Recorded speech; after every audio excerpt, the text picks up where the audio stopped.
welcome to the American Scouser podcast. Monday nights, we are back in action. I'm the only regular one back in action as Gally and Bickler are traveling Chicago and causing havoc at Wrigley Field as we speak. But we have almost like, if you're familiar with our Patreon, and if you're not, you should be, our cast of a Scouser, an Irishman, and a Turk is here with you guys. So Mecca and Kaz is with us. Mecca, what's happening?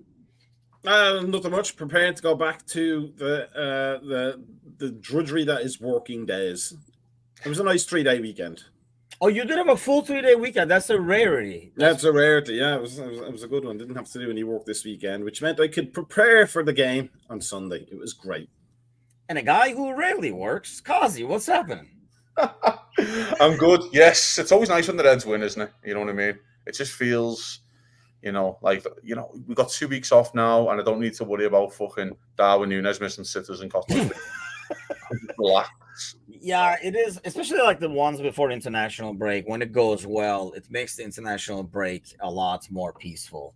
And Bickler over here, instead of watching the game, to be honest, I can't really blame them because they are at a baseball game. So we're probably a lot more exciting than what they're watching in front of them. And they have their better halves with them.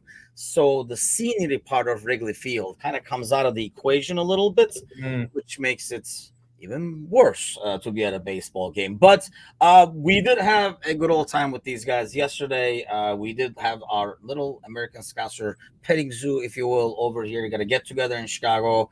Gally, Bickler, myself, along with Mateusz, Gordo, Kelly, as well as Ryan, one of our regular followers, all the way drove from Indiana.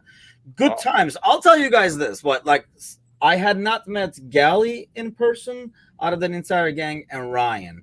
And it feels odd because I don't know how you guys feel. I mean, I guess we'll know. I mean, I met Kazi. Isn't it odd, Kazi, that, when you meet, it's like, you meet for the first time, but it doesn't really feel like it. It's like seeing an old college buddy or high school buddy or something like that because we kind of know each other now from like the virtual world.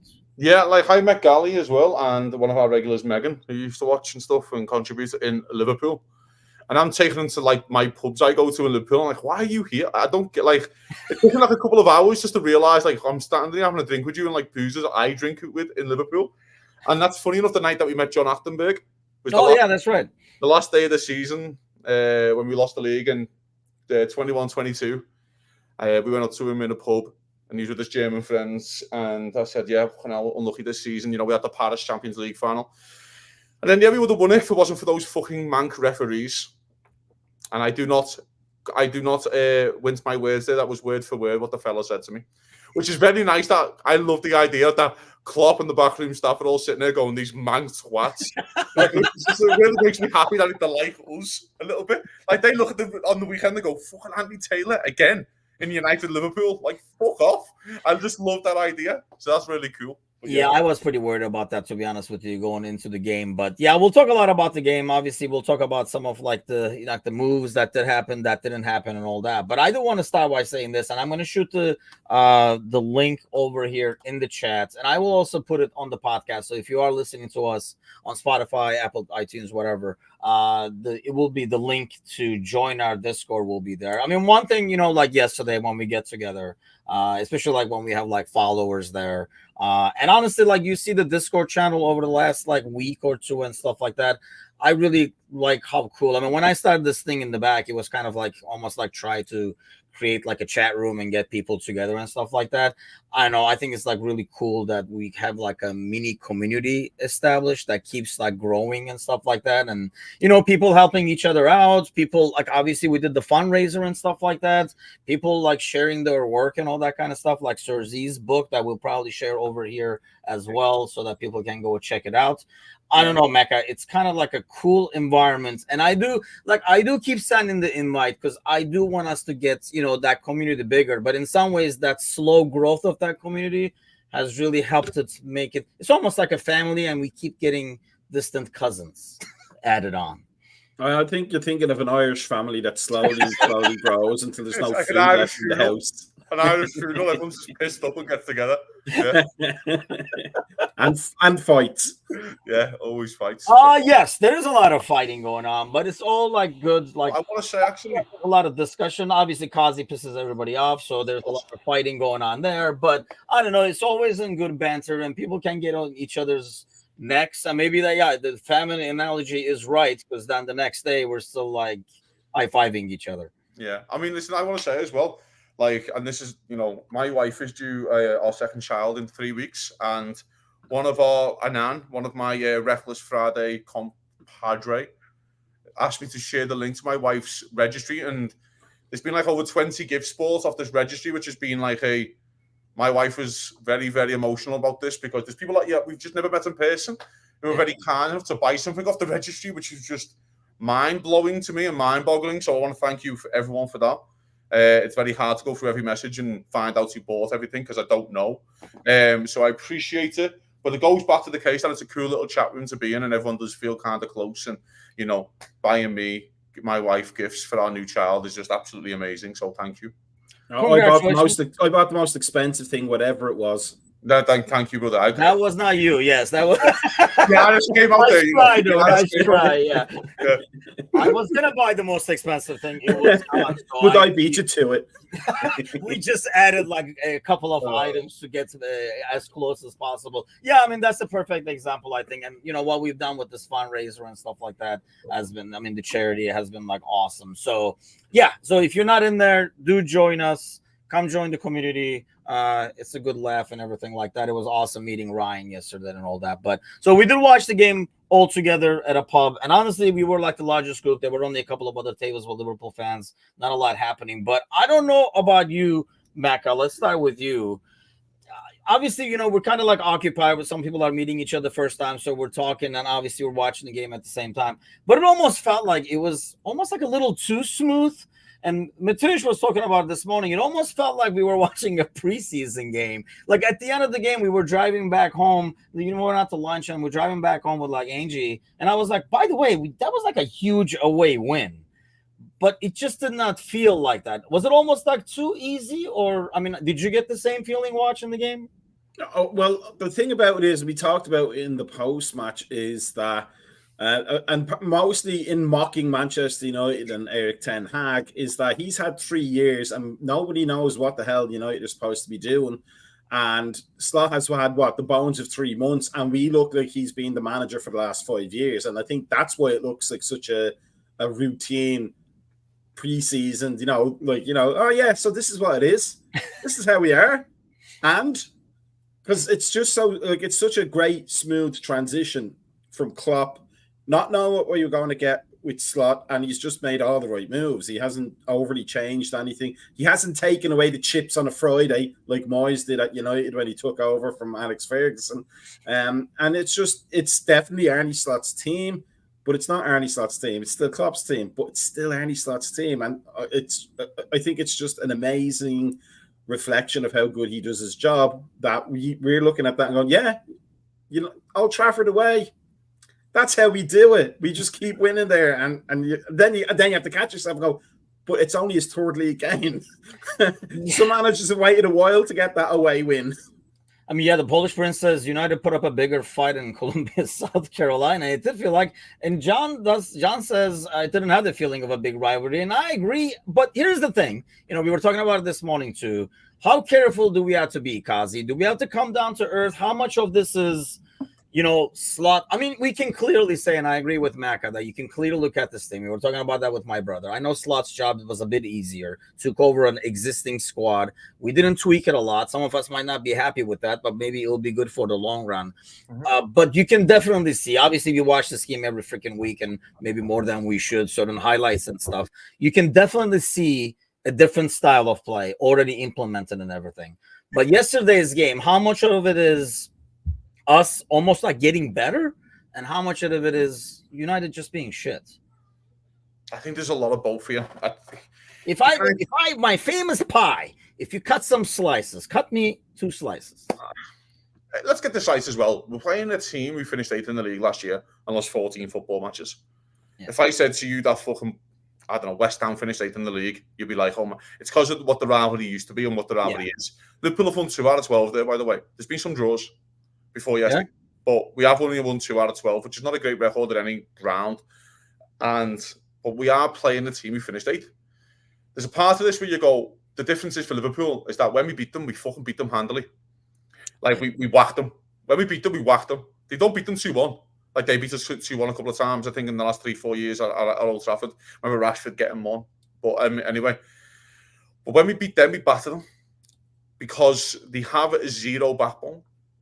Let's get this right. This is a team, but in terms of United, at least, we're going through a transition and we get all this ball.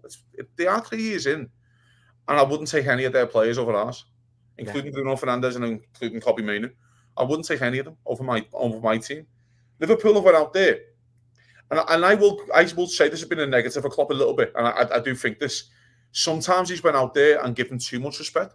I felt like yesterday he just went out there and just treated them with just absolute disdain of like, you're not even meant to be on the pitch with us. Like, we have better players all over the park. There's not one player that we can rate at all. I think someone said to me, 7 of those players who started yesterday started the 5-0 game. The back five would be unchanged. Jota starts because Jota scores, and Salah gets the hat-trick. They've been there for big wins at Old Trafford. They know what to do to win at Old Trafford. Like, you know what I mean? And then they also know as well that these aren't offering much. Football players aren't stupid. They're like fans. Football players are more knowledgeable than us. They know when they look and go, oh, this is shite. Yeah. Like, do you know what I mean? Like, these are thing of like, these are crap. Like, Liverpool scored in the first 6 minutes. Very unlucky, marginal offside. I still think that the player passes the ball back. We can get into that, which shouldn't be offside to me, but that's by the by. And then Liverpool just, when I thought that could knock Liverpool, no, Liverpool were like, okay, we can get at you now. And we just turned it up again. And you're like, where sometimes you get, as you know, in a game, you get a goal disallowed and it can sway the other team to go, okay, we've got to get our shit together. No, it was Liverpool going, oh, we can get at these. Oh, these are crap. Do you know what I mean? Like, oh, these are actually crap. And we just went out there and treated them with the disdain that they deserve of being poor. And like, you're none of our business. Like, you're not Liverpool's business this year. The only reason why you're our business is because we've got to play you twice a year. Like, you're not in the same ballpark as Liverpool. You're joking, aren't you? So I'm so happy with the performance. It reminded me of the 5-0 game, it really did. Of like, let's get this right. I felt like if United would have scored 1 or 3-1, Liverpool would have scored again. It felt like Liverpool would have just went, we're going to step this up again and scored again. Like, Szoboszlai should score. Yes. Salah should score again straight after the kickoff from the 4th shot. Has to score. I just felt like there was like a few, then again, Trent's unlucky. There's 5 or 6 massive chances there. And Liverpool can spat here. So I'm so pleased. And I'm going back to the slot thing, mate. I don't know if you guys have seen it in the post-match where he just breaks down United's tactics. Yeah, he just made like an essay. He was like, here you go. They literally just went to them, here's how I'm going to beat you. And I'm going to fucking run all over you by doing this. Because he's pressing this 4-4-2-2 kind of situation. It's all a bit messy and, you know, it's just all a bit of a mad thing. I just love how he just broke it down to them. And then it's just Ten Hag just making excuses in the press conference of why it never went his way. And players didn't do their jobs. And I just feel like it's... the one thing I want to take from this, because I know I went on a little bit, and I want to do remind Liverpool fans, when we were shite growing up, and they were boss, they didn't embarrass Liverpool. They did not embarrass us.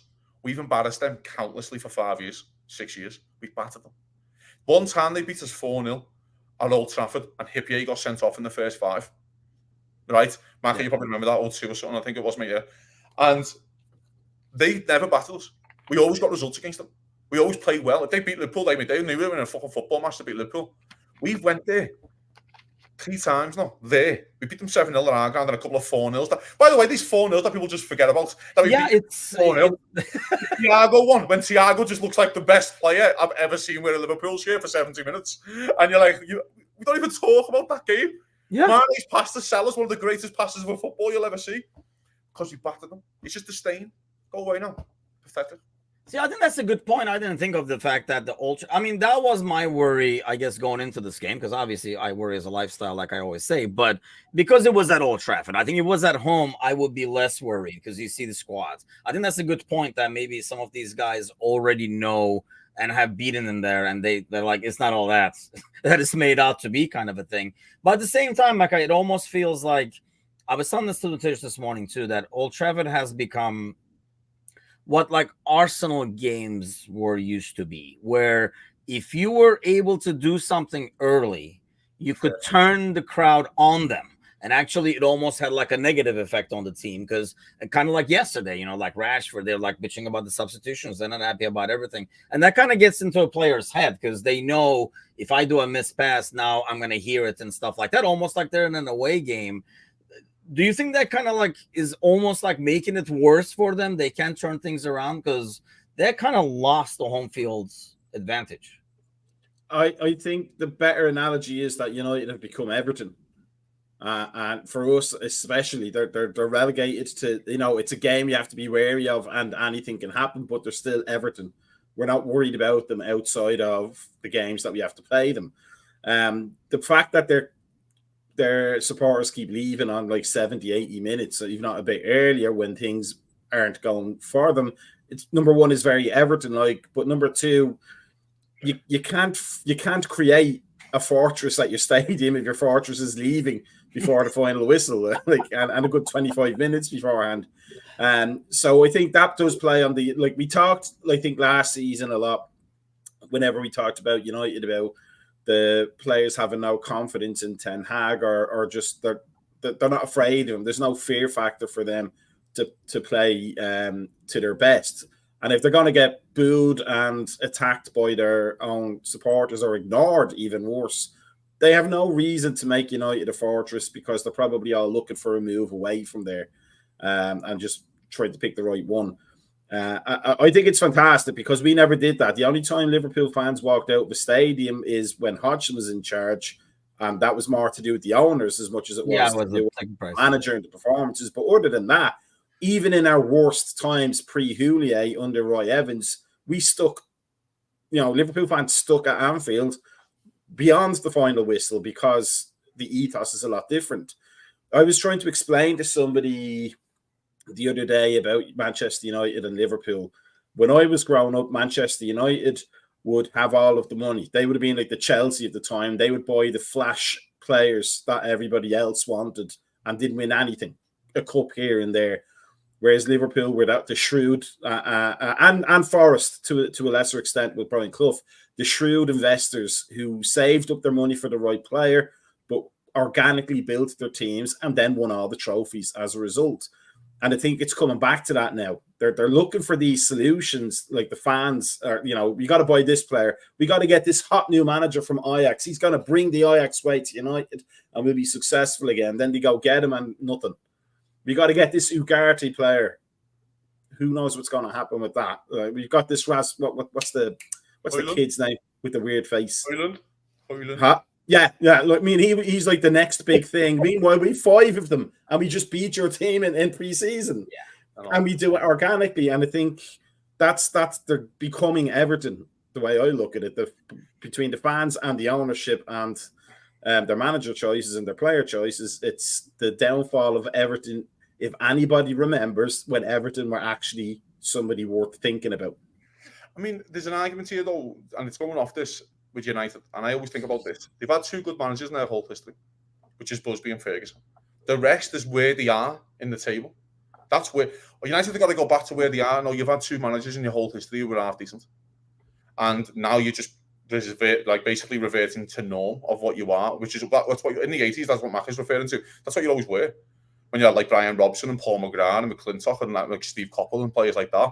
Like as Mac said, the Flash, they were known as like kind of like the Flash lads, and United were always still getting the headlines, and Liverpool was just okay, we'll win the league now, and just do it that way. I know what I mean. And Jimmy Greenough cost us winning the quadruple in '85, and because he beat us in the FA Cup final. But so there's a thing of like you're just reverting to norm. Going back to we'll get back to the game in more in depth in a second. But fucking, I mean, they've got bigger issues than you think. Yeah, really big issues. Like you still haven't got a left back, and I thought the low was actually pretty good yesterday. I didn't think the low. I thought the blow played on a decent enough game, but the player he's marking still gets 2 assists and scores, and it's like, you know what I mean? So like, if you're having that battle and you walk off and you go, "I thought I played okay there," and then you go, I mean, it just shows like you can have all the defense in the world if you have no midfield. They're not going to do it. They're not going to be able to do it. Midfield, yeah. And again, they've tied this kid, that Casemiro down, mate. And I don't want to keep digging this kid out. We can get into him, but. He's got 2 years left on a deal, 350 grand a week. Why would he leave? Why would I leave? He's 32 years of age. He's going to give him that kind of money and that kind of length of contract right now.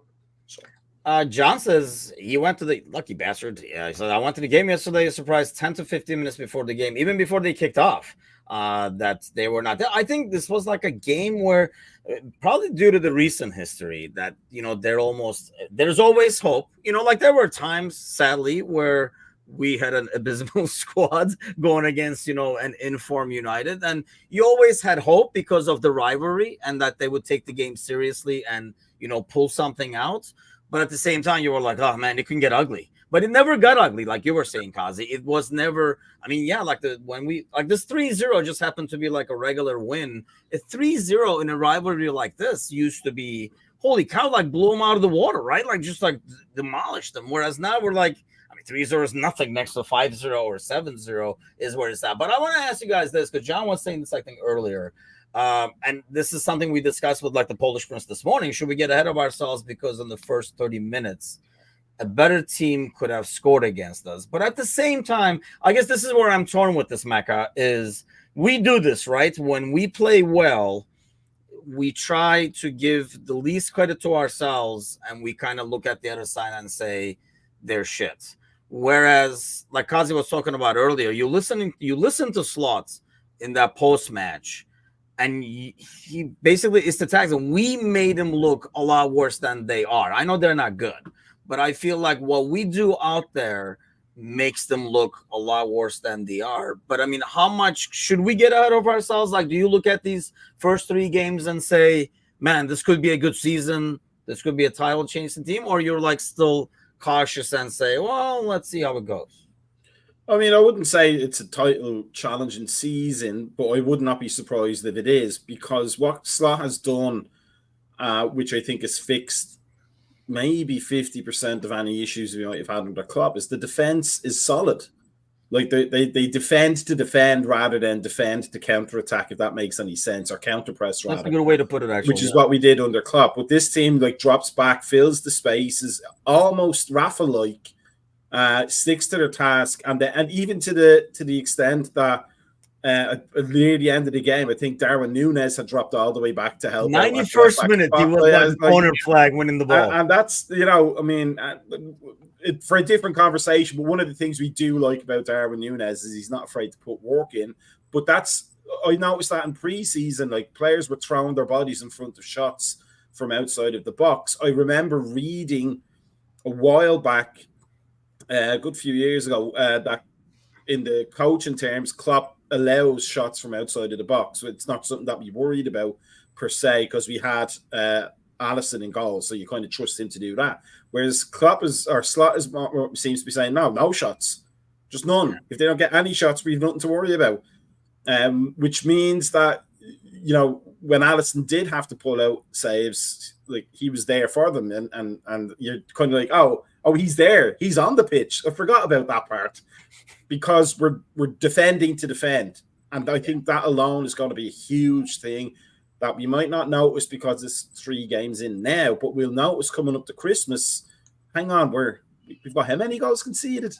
That's really low for us at this point, So I don't think I agree with John that a better team would have scored against us, because I think it did have a good 15 minutes at the start, just like Cosy predicted in the pre-match. They were going to come out all guns blazing, but then obviously they weren't doing any of the fitness training either, because they were like, right, we're going to do a Joe Cole now, and then just stand there with our hands on our knees for the next 70 minutes, huffing and puffing because we're not fit enough. But I really enjoy watching us trying to defend now. Like it's not pillow up above the head. I was like, oh, did we get away with that one? Oh, did we get away with that one? Oh, offside, thank you. It's not. It's like really like there's got to be somebody in that space. An individual error might change things, but somebody's going to be where they're supposed to be, and we're not covering for 3 people being out of position because they push forward to press. Everybody has a job to do, and everybody does their job. And for me, that makes it more comfortable. I'd be a lot more confident saying we're going to do well this season than I would hedge my bets. How about you, Kazi? Where are you at with it? The thing is, though, the first 30, and I get that, like, I wouldn't say a better team would have scored because I don't remember the chance that United created in the first 30. So there's a part of this where, again, I don't remember United were peppering our goal, were they? All their chances came when Liverpool were 3-0 up and absolutely cruising. You know what I mean? So there's a they had possession, which made it look like they were on it, but they weren't getting anything out of the possession. With possession, that's comfortable for Liverpool. Okay, yeah, okay for you to have the ball. The thing is for United's best game plan, funny enough, is the counter attack. That's how they get most of their goals. If you look at the Brighton game and stuff like that, they get really good chances in the counter attack. So when you give, I say this all the time, when you have a team who's really good at the counter attack and that's their main game plan, you give them the ball. Yeah. Okay, you got the ball. There's 11 men. Break us down. You can't break us down. So because you want the space and you need the space to exploit. So that I don't see that. I also think that Liverpool were massively comfortable in the match. I really do. And I thought Liverpool just played it to perfect. I did say it in the pre-match, they'll come out for a big half an hour. We'll score between the first 35 and 45. And I said we might get a second. I thought we'll get a second just after half time, which we did. That was the third, lucky enough. So I just felt like Liverpool just then overworked them. And then you just take the soul. Because the timing and the goals are fantastic for Liverpool. 35, 43, and then just after half time, you're dead. Yeah. Your game plan's gone. What you just said at half time there, it's gone within 10 minutes. Yeah. Done. And by the way, we nearly created another one straight after you've kicked off again. Bam, bam, bam. And you think, fucking hell. Yeah, and the last thing that United wanted is to be on the receiving end of a 6-7-0 at home. There's another part of that about United, by the way. They didn't want that. Liverpool created 2 chances after we scored with Salah. Because even United just swallowed it and went, okay, please don't embarrass us. Don't make this any worse. Because we could have painted the town red, as they say. So I'm completely pleased. And going back to the defending part, it is a thing. When Liverpool played their best defence, it was because Virgil and Gomez and Matip all had a lot of pace. And we could just bend them on the halfway line and go, you can play against these one-on-one. But now you've got 2 holding midfielders instead of Fabinho and his pomp, who was just a monster, as we all know. Now you've got 2 holding midfielders who were also doing the work, which is also protecting Van Dijk. Because he should be protected because he's at an age where he needs to be protected in those games. Like Canate should be stepping up to the kilter and say, don't worry about this, Virgil, I'll run back 45 yards instead and chase, you know what I mean? Because he has the pace to do it. So it's exciting, man. I'm so excited. And go back to the title challenge thing, mate. Why can't we? Why can't we win the league? We went to our hardest ground there. That's the hardest stadium this season. Goodison Park and Old Trafford. We have a terrible record at Old Trafford. And you've walked them all over the park. Why can't you win the league? Yeah, I mean, John is talking about Szoboszlai. Now, I'll be honest. I was shocked just because of the amount of work he put in that he would get some rest in the last 10 minutes. But it seems like the way we're going is we're changing the right back, left back. And I think that's like the biggest difference. It's a lot more controlled and it's not as crazy to give. And let's face it, that's what I always worry about, like United games or any of these games where you're like, I know we're going to go at them. I know we're the better team. But some bogus counterattack, they're going to catch us. And then, we'll have like pushed both our backs forward, similar to really what happened to them yesterday. They were like kind of pushing their right back and left back up, losing the ball. And then suddenly we got like a 4-on-4, 3-on-3 and stuff like that. And I was always worried about that. Looks like we don't have to worry about that as much. But let's take a look at this midfield because the back 4, aside from playing a bit safer, the line is still high at times, but I feel like they're staying back. Brian Shelton says Trent defended well. Guess what? He's a right back. That's probably why. He actually, there were a couple of times he defended well, but there were a couple of other times I feel like he's getting a lot more help now in defending. He's not as isolated because I really still don't think he's as good of a defender, but he's getting more support from that double pivot as well as like the wingers. Because you see Mo coming back a lot more than he used to. We don't do this like, we'll cheat. You stay up when we get the ball. You're the outlets kind of thing. Yeah. And I agree with that because I used to say it all the time when Robertson, he's such a better defender. It's easy when you got Sadio Mane up in you. It look fucking, it's the ball, you know what I mean? It makes it look a lot easier when you're Salah and Mane because Mane worked so hard off the ball that he was just doubling up with you and helping you out loads. Do you know what I mean? Or forcing you into cul-de-sacs and Robertson could nick the ball.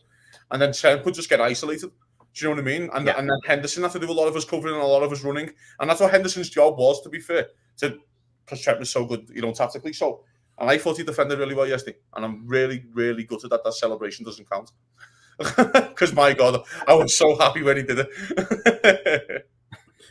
I think, though, I was looking at the average positions there a minute ago, and you could clearly see on the average positions we were 4-2-3-1. It was so structured that Trent could only defend well and when he had to because he was in the spot he was supposed to be in to deal with rather than chasing back and losing concentration, which is what we've said he's been doing before.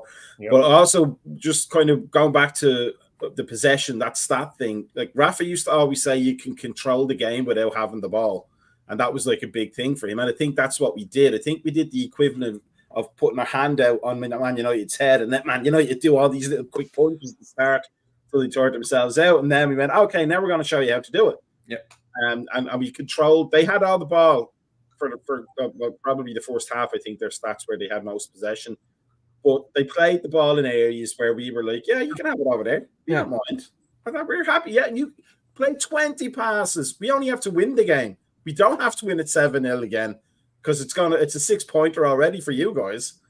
So I really like that. I like the fact that Slot is thinking of how to control the game without the ball as much as with the ball. Well, the Klopp didn't really think about controlling the game. Let's be honest. Yes, even when we said control the game, it was more like just kind of like shifting the gears at our liking as opposed to. I just feel like even our press feels a lot more controlled. It's not like nonstop crazy running, but picking your spots. I mean, there are times where, like you're saying, Macca, we just let him have the ball.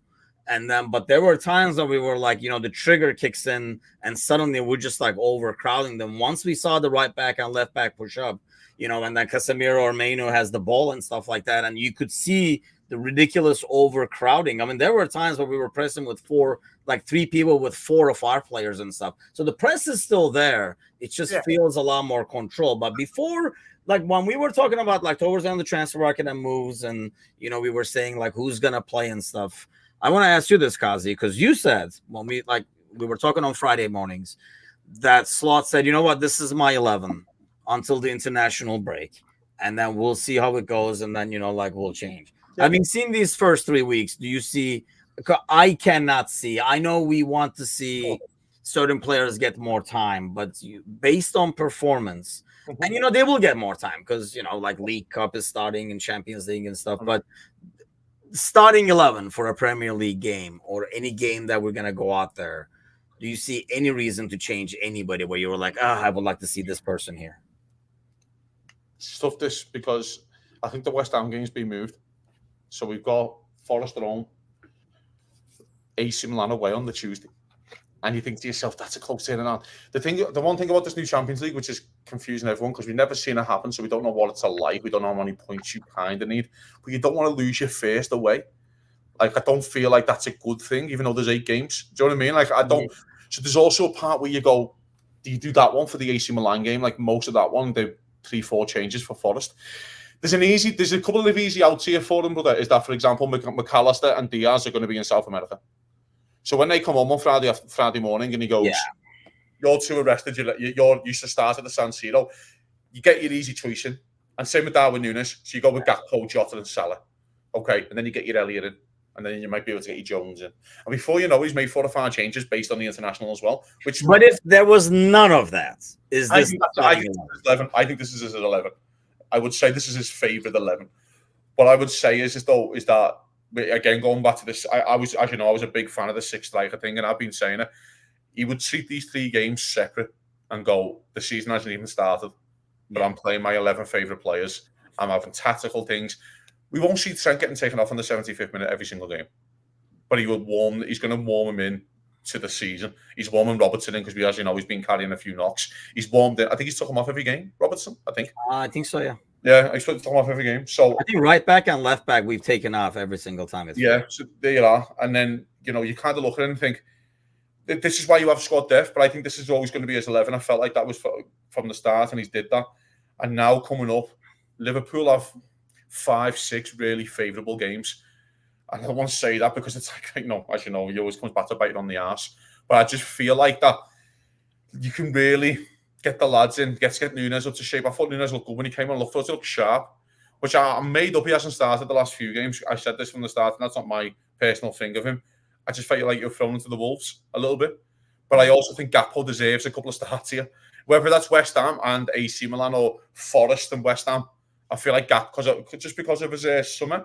So I think he has his 11. I think that's the 11 he trusts. But I don't think we're going to see that 11 start probably 1 or 2 out the next 6.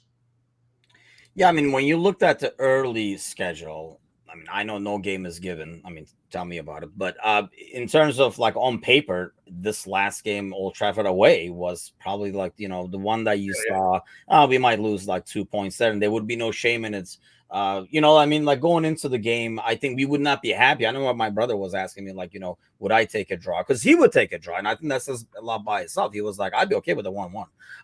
But I was like, I wouldn't be like devastated with a 1-1, but I wouldn't be happy with it, and that kind of like shows where both clubs are at, I guess. But what do you think, Mecca, in terms of like the lineup, the fact that there are 7 games, does that almost, like the group stage and the mini Super League that they have created over here, does it almost give a manager in the Premier League more opportunity to say, you know what, focus on the Premier League as much as possible. We'll turn the switch on when we come over, when the points are really needed, if they're needed, we'll go to the Champions League with the starting 11. Otherwise, it gives you the opportunity to almost treat it like, I don't want to say League Cup, but at least rotate a lot more over there because you can make up ground. I'm not sure that will be the case this season because it's such a new format. I think most managers are going to try and feel it out because it's different when, you have 3 opponents that you play twice.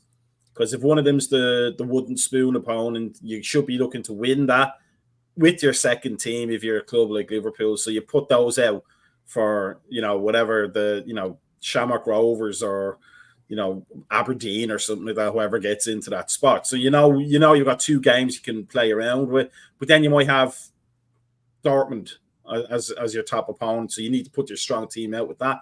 The way this thing is, I don't think the rhythm of it is familiar enough for anybody. So we might not see that. I think that we will see rotation, but I also think that Slot has been keeping players in. Like we saw, there was a comment earlier about Elliott not going in and Szoboszlai staying there. I think he's trying to show players what he wants. That maybe Jobo's doing the job he wants, and he's like, "This is how you're supposed to do it, the way I want it done, not the way Klopp wanted it done." Because I think I think he's looking at the forward spots. I think Jota hasn't looked like he knows what he's supposed to do when we have the ball. And I think Núñez is the same. So I agree with Cosy. I'd love to see Gakpo in there, even though he doesn't like being a centre forward per se. And Chiesa is going to get his chance at some point as well. We're not going to speak. I hope he's not another Arthur Milo. I really hope he's not. And we're going to go in and then not see really him. think I was going to say the West Ham game if it wasn't get moved. That's yeah. But that's what I think. Once the games come thick and fast, he's going to be happy that he has alternatives in all those spots, and it's going to be like us, City, Arsenal in the European games who are going to be able to cope with that. Whereas Newcastle, Villa, and all that, I think that's Spurs are going to fall apart with it. Newcastle haven't got European football, which is handy for them. But the thing is, don't make going back to the Champions League question. Yeah, I think he's got. I just checked it. It's Lille at home and PSV his last 2. And you can kind of look and go, I'd like one of them to be a dead rubber, if not both. I'd really like that. Let's get it right. I know you're playing Real Madrid, top side. We get what they've done to us in the last few years. We are playing them at Anfield. And Liverpool were 2-0 up at Anfield in a game against them. You know what I mean? If Liverpool go 2-0 now, I do not expect Liverpool to lose 5-2. Do you know what I mean? In any, like, with an disarmed slot team. So there is that as well. So I do think there's an argument here. I think, and those 2 games are actually in the middle January. And I think he'd love a dead rubber. Give me fucking one dead rubber. Do you know what I mean? And you will see today I only start the Champions League game. And that could be a fact. So I do think Mac is right. And I think we all need to, as Liverpool fans and football fans in general, we do not know what this new Champions League looks like. We do not know how many points you need. We're all having a guess them around the 16, 17 points mark should be enough for top 8. We think, but we don't know. We have no idea. So let's let them figure. By the way, let the other clubs figure it out as well. Because the other clubs want to win their leagues as well. So the other clubs have still got to figure, and City have still got to, navigate their way around all this shit that they, because we're going through the same stuff as them. So it's going to be interesting, and that's why I want to go back to the goals in a second, but I think there's massive things happening in the next few weeks with fixtures. For example, Arsenal look absolutely fucking done in the next 4. But yeah, they're like, especially with like Rice out now and stuff like that. I'm sure Mecca is happy to see that. But so let me ask you guys this. So let's start with midfield. I think the back line we're pretty confident with, and it feels like the rotation we're confident with because we're already seeing it. One thing that we did talk about when we were watching the game is like, I am interested to see the first game Kwanzaa goes out there. because I really thought, once he was yanked, I wanted to see what his reaction would be, and we have not seen it. He's gone, and Konate has kind of seized the opportunity. So I do want to see that, but I think I'm a lot more confident that he's back there. The midfield, Mecca, is where Gravenberg has become basically what it feels like what he was looking for in a 6.5, if you will, because we always you have Mecca, you have 3 players that are complementing each other. I guess my biggest question is, I got a lot. I mean, there's a clip out there that I got so much shit for, and I get it daily. This thing went out 3 weeks ago. I'm still hearing about it. But what I worry about the most is I feel like that's where we're thinnest. We have forgotten about Jones and stuff. I mean, who will get an opportunity? But you figure Elliott for Szoboszlai, for Mecca and Gravenberg, do we have players who can rotate? We have them by name. But I just feel like, and this is what I got the crap for, is I don't think Endo can do what either of those guys do, technically on the ball and stuff like that. Is that a concern? Because we really still do not have plan B over there that will be as successful. I think you're right. I think Endo's a proper pure number 6. He just was the wrong age profile for when we got him for Klopp. If we'd got him a lot younger, I think it would be great for Klopp as a backup to Fabinho when Fabinho was there, but that's not how history worked out. But I do think that Brendan Rodgers always looked for that kind of midfield. If you look back on it, like when he put Gerrard there, he didn't want a pure number 6. He wanted somebody who could play ball. And I think that's what we're going to get. We're going to get 4-2-3-1 for the most part, and the 2 have to be able to do each other's jobs. So McAllister and Gravenberg are perfect for that because they can both go forward and they can both sit back. But yeah, we don't have any. We do. You're not going to like it, but we could put Trent in there in a double. Your time is up. You're not going to like it. But we can. He understands the getting up and getting back aspect of that position.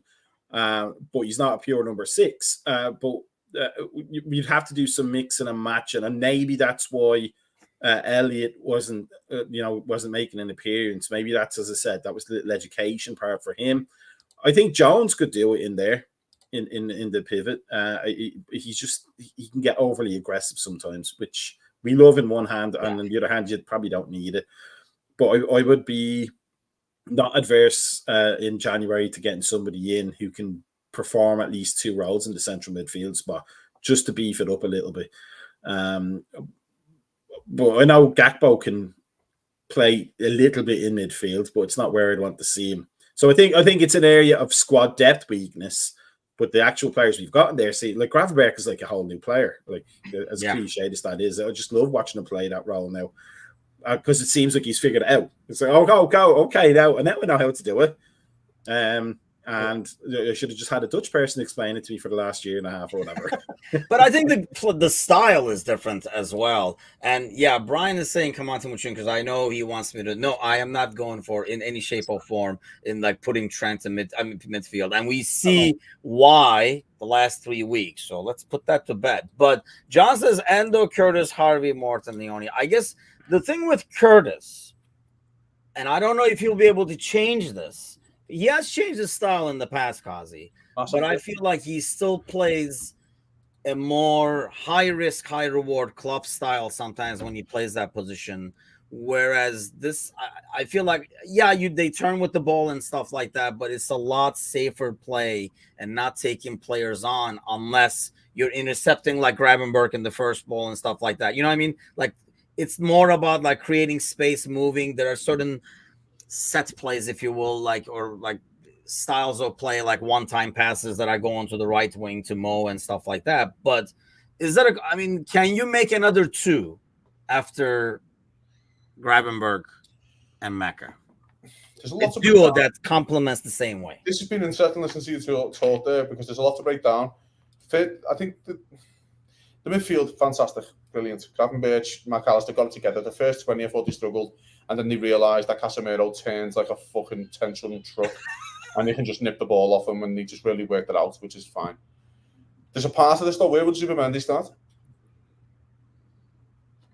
So let's get this right. This is still makeshift because they would have done Martin Zubimendi, which we all know. Where would he start, do you think? You think he Mecca moves up? I think it's Gravenberch, Zubimendi, and McAllister in the 8. I think you'd love McAllister behind those lads. Really? Okay. I do, but that's just personally. So this is still a make-do thing. Liverpool have been trying to sign number 6 for 3 years, and now Gravenberch has a chance to be Liverpool's number 6. So, and by the way, taking it with a plum is opportunity, and completely deserves to start every single match. There's a part of this that when you talk about the rest of the lads in terms of Endo, I think Endo's getting a little bit, bit of shit here. You mentioned before that we might not have a plan B. We haven't had to show a plan B because plan A's worked. So why show plan B? Why show your hand when plan A's working? I guess I mean more for rotation. When you rotate to be able to play the same style, like John says, Endo and Jones. Do you see those two? And in terms of formula, that probably makes the more sense to me in terms of experience and stuff. But can they duplicate what Maka and Gravenberch are doing? I think you could see a bit more of a plan B 4-1-2-3, a little bit, where you push McAllister further forward in matches and leave Gravenberch on his own. I could see McAllister further and then Gravenberch further forward, and those swapping and changing. Going back to the Endo and Jones thing, I actually think that could complement each other quite well in a weird way. I actually think that could work out quite well because Endo's not the biggest runner in the world, and then Jones can help him out in certain football matches. Do I want that starting at City away? No. Do I want starting against West Ham at home in the League Cup? Yes. Like, I'm fine with that. Do you know what I mean? So there's definitely, and there's also, we keep going back to this. The Champions League is such an unknown quantity with the games, and we don't know what we're going to have dead rubbers. Liverpool could beat West Ham and then get fucking, I don't know, Swindon Town in the next round, and then you're in the quarterfinal by default. Then you may as well try and win the fucking League Cup anyway because you're there. Do you know what I mean? So there's a lot of football guys here to be played. I think if everyone's fully fit, it's going to be Gravenberch and McAllister.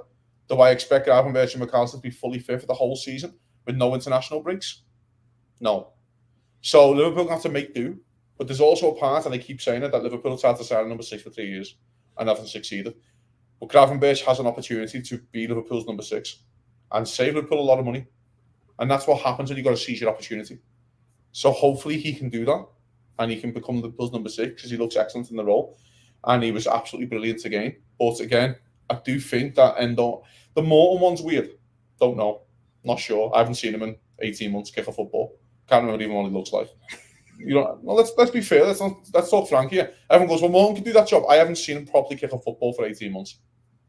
We have not, yes. And, obviously championship does not always translate. John says we'll see against West Ham in the Cup. I think so. I think that's the first glimpse we're going to get and say, okay, so this is... I think AC Milan away could surprise. I think AC Milan away could surprise people here. I genuinely think the one after Forest could surprise a lot of people. If you think he might do just the same because of the tired legs, you're saying? I do, yeah. I do. I think he might draw. I think he's going to draw. I don't think McAllister will play against Forest. I was afraid of this, by the way. We're 48 minutes in, and this is, if you want to get, we go on and on and on in Irishman, the Scouser, and the Turk show on Patreon. I'm shooting the link to it's free to subscribe if you guys want to. It goes a lot more different directions than just soccer, let's face it. And directions maybe it shouldn't. We had a 10-minute chat before this podcast started, and let's just say it's not safe for work. You know what I mean? So yes, it definitely is not. I don't know how much of our content is safe for work, but one thing I want to talk to you guys about before we go is the whole Mo thing, because obviously that's, as Liverpool fans, we can never be happy. We got to find something to be concerned and argue about and stuff like that. So most comments after the game, Mecca, where he says, as you guys know, this is my last season and stuff. How do you take that? Is it a guy that's kind of angling? Is it a guy that's just being honest? Is it a guy that's saying, I'm out of here, but I'm going to do my best until I go? I think it's hard to tell. I think it could be either he's putting pressure on the board by almost recruiting the fans because he knows that's a good thing to sure work. But also maybe saying, I wanted to stay, but they didn't give me a contract, so now I'm going to sign for 305 billion at Saudi Arabia. I think there could be a little bit of that, but I think it's the farmer. I think he wants to stay at least another year, maybe. I think he sees what Slot's doing. Maybe if Klopp was still here, maybe that little bit of tension would make him go, that's, I'm done. Thank you very much. I did my best for you. Enjoy the trophies. I'll be back soon for the Legends game. But I think he's excited by what Arne Slot is doing, and he might, maybe he was, I'd love to see that. I'd love to win another league title with these, and I think we can do it. But show me the money. And I'd be more inclined to believe that simply because, as we said on the Thursday pod, Edwards and Co. seem like they're always trying to be the smartest guys in the room.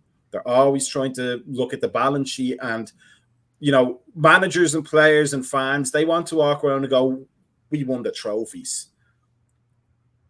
I think they want to go into their boardroom meetings and their chambers of commerce and sports data conferences and go, we got Chiesa for 11 million and we won the league. We got rid of Mo Salah for peanuts, and he didn't hold us to task, and we came out better from the deal because where's Mo now? Look at us. Pat us on the back. We are the best.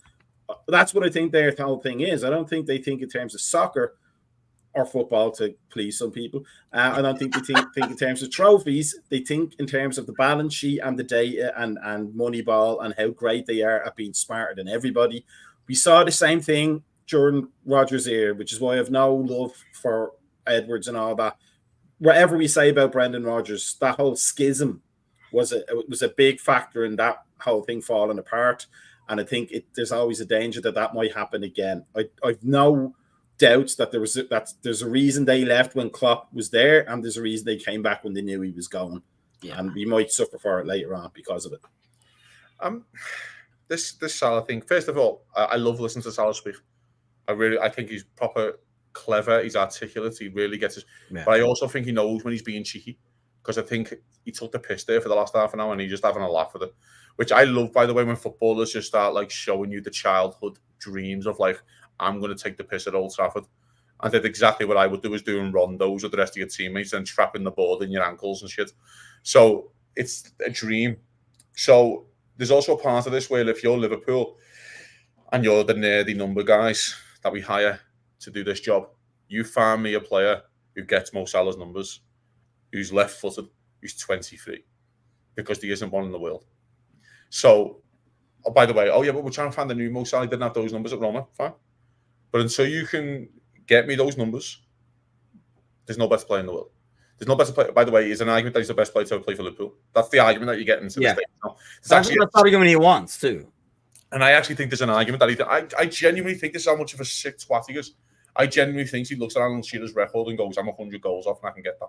Because that's how much of a sick fuck he is. Jamie Carragher was talking about this after the game, and I think he's right. Because remember that game where he took his shirt off when he knew he broke Fowler's record at the time and stuff? Record, yeah. He is that much of a, and I think he's not a guy that's going to go to PSG or something like that. I don't think that's even if he wanted to, he could have done that a long time ago and got to the 500,000. I think those records and being a legend is important to him. Yep. But at the same time, we know that these guys also take that wage or salary, whatever, as a badge of honor in terms of a level of respect they get. But there's also a part of this, don't we, when you're Salah, at least. Yes, Salah deserves to be the highest paid earner because he can sit there and go on the best player. And that'll win you all this. It's a bit like when he signed his last contract, I think, and we broke our wage structure. And then supposedly the rumour is Klopp just sat down and went, we're only doing that for him. But he doesn't get the incentives. So, for example, when Liverpool win the Champions League, we have to pay everyone out 3 million quid a player because we give them massive incentives to go in their contracts. When Mo Salah's is all guaranteed money because they're he's the lad who will win these trophies for you, this lad. So that he's getting that money anyway. So there's that part. There's also part of this when Mo Salah, it looks like the happiest I've ever seen him play football, by the way. It looks like he's just reinvigorated and he's so happy. I think he loves playing for Liverpool. And I think this looks like a player who knows you can play at the top level 3-4 more years. And his body, by the way, proves that he looks after himself. And he's a freak of nature. He might be the strongest player in the Premier League. The way he holds men off, it's a joke. The Liverpool are getting to the stage now, though, mate. And I didn't like the comment of no one's came to me. Now, I'll ask you that question, Tim, in a second. Do you think that's naive? Do you think that's poor from Liverpool not to come to that player with 7 months left on a deal, 8 months left on his contract? I think it's risky. I think it's a bit too cautious and risky. John is asking, is giving contracts to the likes of Van Dijk and Salah going to affect? No, we made 70 million. I think they're looking at it kind of like what you were saying, right? I mean, if this guy wants 400,000, 450,000, or whatever it might be, right, as wages, I feel Edwards can sit down with Hughes and say, hey, this is so many million in 2 years. We're not going to find a player for that price to replace this guy. And that might be how they determine if they're going to do these extensions, Mecca, for example. I just feel like they're kind of like rolling the dice, and it's risky. I don't think it's as risky with Mo, because I don't see Mo going to PSG, Real, and stuff like that. If anything, he will go to the Saudi league, which is always there for him. Van Dijk, for example, I can see more going to a different club. Don't ask me why. That's just like a gut feeling I have. And I think going back to records and stuff like that, I think that stuff means stuff to Mo. That means something, that he wants to get those records. And you're probably right. He's looking at it and be like, man, in 4 years, you never know. I might be able to pull this off. And, and that means something to him. That is something he wants. He wants to, when he retires, be the best player, because it's a debate right now. Another 2-3 years of this Mo, I don't know if it'll be debate. The needle will definitely go his way, right? So I think he wants that, Mecca, but it's a risky ordeal to kind of leave these guys out there with those contracts. I mean, it's risky in the overall picture, but I don't think they're thinking in terms of risk or reward, and that's my issue with it. I think they think they're either they're smarter and they can hold them to ransom and try and drive the wage demand down. Or they think they know better than football and can, as Cosy said, that there's a 23-year-old they think could become the next Mo Salah, and they have them that player in their radar, and they're going to swoop in and get him for 10,000 euros and a set of jerseys or something like that for a local club. I just don't trust them, because if I remember correctly, when Mo Salah was originally supposed to be on our radar way back when Rodgers was the manager, there was a deal put ahead and they tried to shortfall the money, which seems to be their modus operandi. Oh, we're the only bidders. Oh, okay. We don't want to spend 35 million anymore. We want to spend 30 million. Good luck getting anybody else to buy him. Look, was that Chelsea's phone I heard? Oh, hang on, damn it. I just don't I don't trust them. I think they're trying to be the Enron of soccer. They're trying to be the smartest guys in the room, which tells me they don't understand the sport. You can't easily replicate what Mo Salah gives us. I think in this day and age, 34 is not an old age. It would have been 20 years ago, 10 years ago, maybe even, but players know how to look after themselves now. And especially for him, like a guy who really looks after himself. Really, we're seeing. I mean, I would almost take Milner right now. I wouldn't, but if we took Milner back, you're probably getting him in much the same shape as he left us. He's not. The science behind staying fit is way better than it's ever been. So Mo is probably at the cusp of his peak age now, as opposed to 27, 28, which it was for so long. Yeah. So you could get 2 years out of Mo Salah. The contract thing could probably be, if you announced tomorrow Mo Salah signed for 2 more years, I'll cry. The jerseys are going to go walking out the door with his name on the back of it. They're going to be getting the third training jersey that nobody's ever seen exist with his name on the back of it, and they'll probably recoup a lot of that money easily. So to me, I don't think it's a money issue. I think it's an ego issue. I think there's a part of this fella, right, where if you offer Mo Salah the same contract he just signed 2 years ago, he'd sign it without the wage increase. I think he'd just sign it and go, but you're not going to lowball me. You're not going to, you know what I mean? I am not taking less money than what I'm on because I think I deserve to be on this. Now, Mo Salah's 32. Do you think Mo Salah can play till he's 34? I can. And what Liverpool, and I keep saying this, next summer is massive.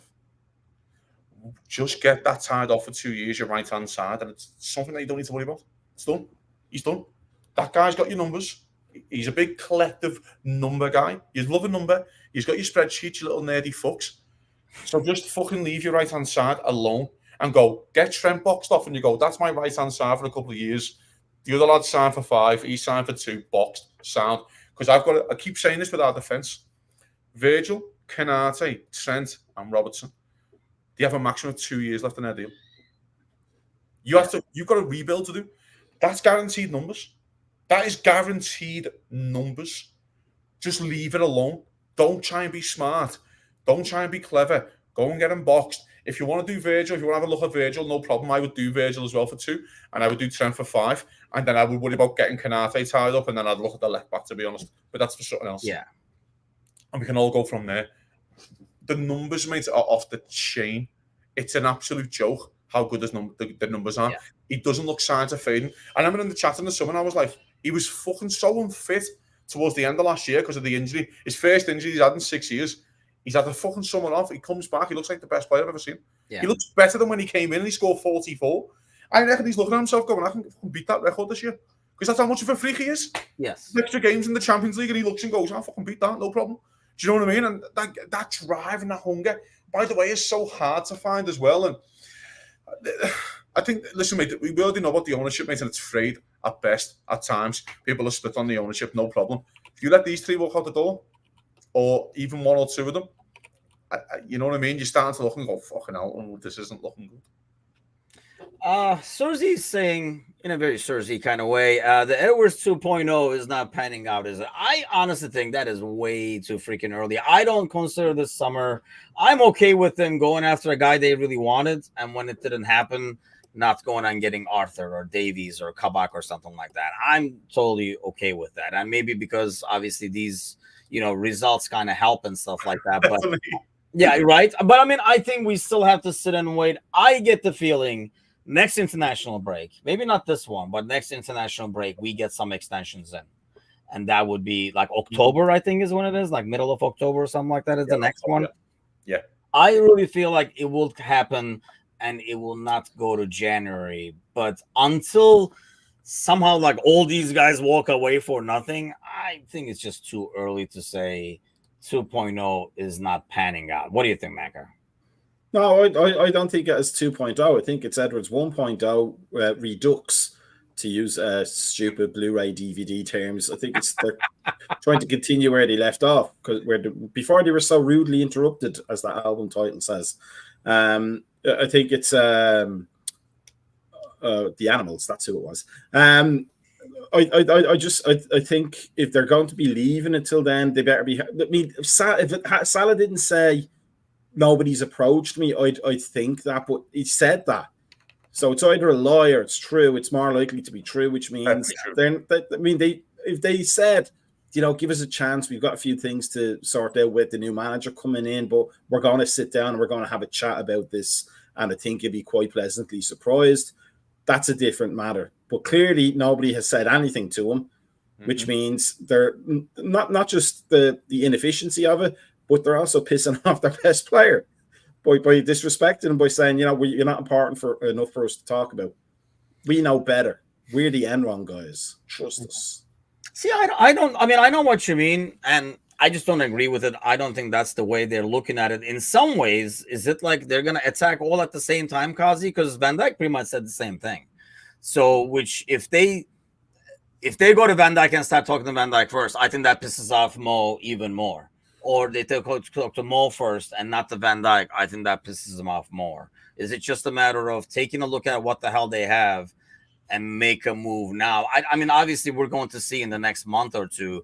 My feeling, and nothing to back this up aside from like a gut feeling, is next international break is when something will happen and they won't let it go to January where they can actually sign contracts.